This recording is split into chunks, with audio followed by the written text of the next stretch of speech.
Chapter 3, Afterthoughts.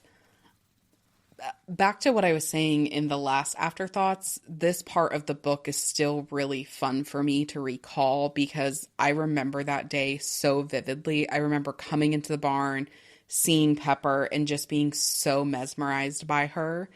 And I had just never seen a horse like that. We, like I said in the book, had grew up trail riding with my dad. It was very like a casual riding style. I had never been in a barn where there were show horses and horses that were treated like a luxury item, if you will. And so seeing Pepper was just a whole new experience for me. Seeing a horse like that was a whole new experience for me.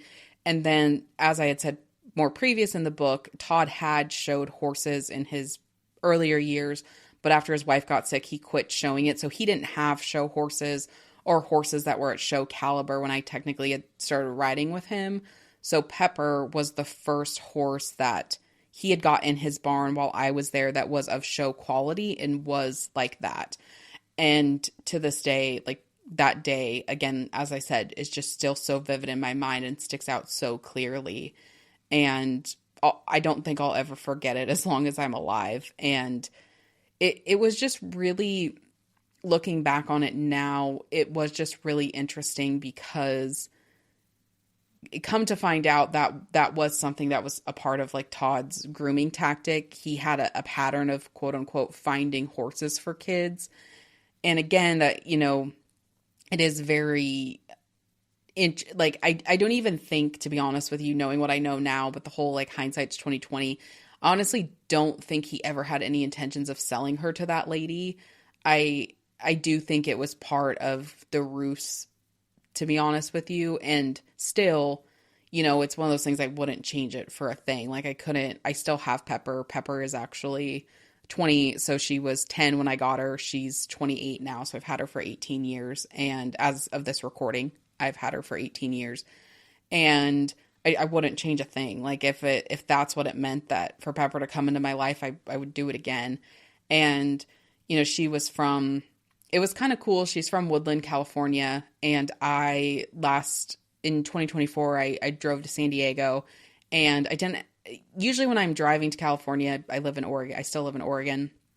I have to be somewhere at a certain time. And this last time when I drove down, I didn't have to be anywhere at a certain time. So when I got to the place Pepper was from, she's from Woodland, California, I drove around. I went and saw the stallion station she was from. And it was just kind of crazy that, you know, she was from California. I obviously 12-year-old Michaela didn't know I would end up going to school in California and living there for a while. And so when I went down in 2024, it was a really cool experience to drive by her place and think about just the place that she was from.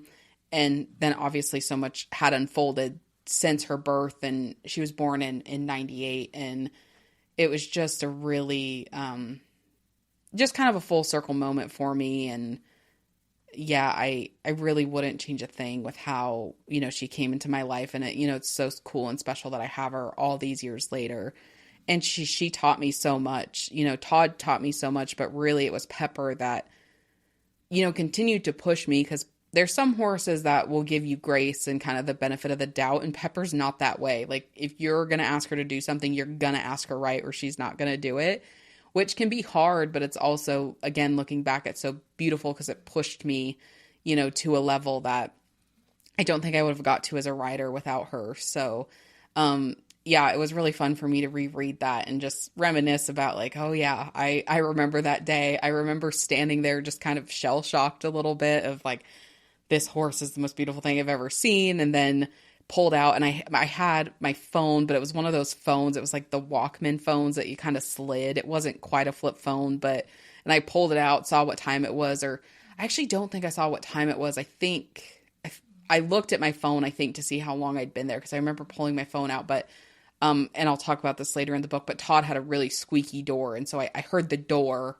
and was like, oh crap, like I gotta, I gotta get horses fed. Like, I don't want to get in trouble. But then it was like, you know, I remember I had taken the wheelbarrow out behind to where the outside pins were, fed the horses.